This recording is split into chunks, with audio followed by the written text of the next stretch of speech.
Он главный на дороге, важный как директор.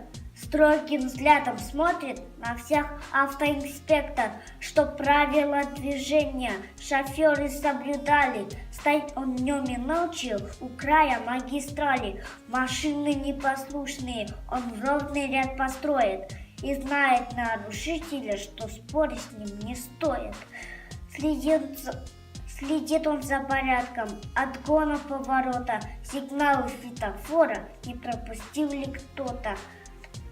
Он нехотя накажет, чтоб ездил тут потише и не подвергал опасности девчонок и мальчишек. В нем не пристегнулись, а он уже на страже. Выпишет квитанцию и штраф возьмет сейчас же. Ошибки не допустят ни в раз в протоколе. Хочешь так работать, учись получше.